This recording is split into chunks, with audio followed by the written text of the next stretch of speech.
I've got a little thing here, which is what I do for my day job, and it says Oasis Tour Live 25, which I'm currently on at the minute, and out 400 passes, I'm number 15. So obviously it means I'm more important than number 16, but not as important as number 14. But what's incredible at my day job as a musician, on this tour I'm playing to 2 million people in the UK, and I have to wear this to go in. Okay. Now, this doesn't offend any of you if I was wearing this now, would it? It just says Oasis Live 25. I cannot wear my watermelon hoodie at the gig. Yeah, exactly. There is a blanket ban from the management and the promoters. You are not allowed any flags. Exactly, any flags. Now, the reason why they say any flags is so there's nothing to do with Palestine. Because there's 2 million people, and we don't want to ruin their fun. 2 million people have spent £165 each to watch some music. Brilliant, they're having a great time. But imagine if those 2 million people all said, military intervention now. Imagine the power of that voice if they used it. And a little story to illustrate how we could use those voices. I've got 2 stories to tell. And I want you to decide which one first. One is about a very short man, and the other one is about taxes. So what do you want first, the short man or taxes? Put your hands up if you want taxes first. Okay.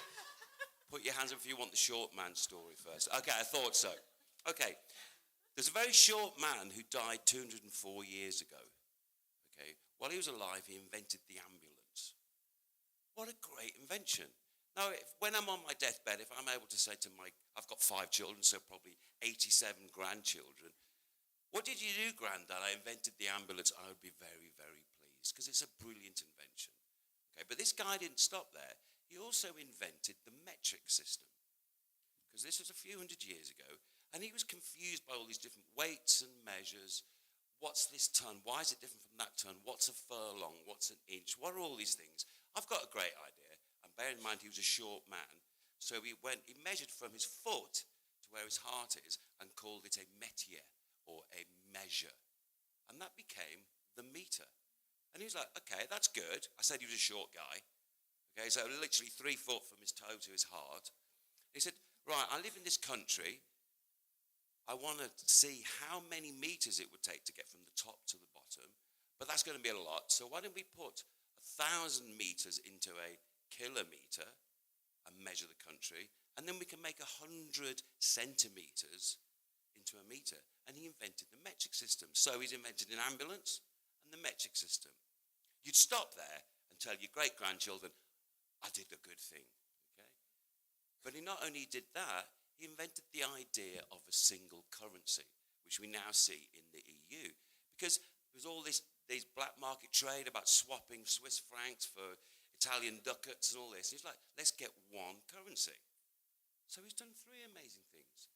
His archaeologists also found this stone in Egypt called the Rosetta Stone, so people could understand by translating the Greek via another language to what the pharaohic symbols meant. Okay, wow, what a dude. This is a lot of good work. Okay. He then became a massive dictator because he became the emperor of France. This is a guy called Napoleon, by the way. But this was a guy, I said he was short, but he'd done a lot of good things. Power corrupted him. But he came from a revolution. He grew up in a revolution where the bloated, hideous French royal family were ousted by the general public. Now, he knew this when he became this general, and he was fighting wars for the French independent country against the weight of the Russian Empire, the Austrian-Hungarian Empire, the British Empire, the Prussian Empire, which is the Germans, the Swedish, etc., etc. He could defeat every army on the battlefield. He once fought a battle where he fought 5 different countries with his own one army. And I said he went on to become a hideous dictator because power corrupts, absolutely, and he started to go insane and had health issues and became an even worse human being. But the one thing he was scared of was not the massive Russian army, the Austrian-Hungarian army, the British army, all these armies. What do you think it was? It was the people back in France. Because he knew if if they united, as he'd already seen when he came to power, they would take it all away from him immediately. Not the weight of this institution, that institution, but his own people, if they banded together and used their one voice. Because that is what power is. It's a contradiction. It comes from the works of Antonio Gramsci, and as an Italian descendant, when my family left, they walked from southern Italy to northern Italy with just some stuff in a cart to get on a boat because of the fascists. My grandfather told my dad about the teachings of Antonio Gramsci, who came up with the concept of hegemony, which Noam Chomsky then took on, is that we submit as the multitude to the power of the few because we think we can't do anything about it.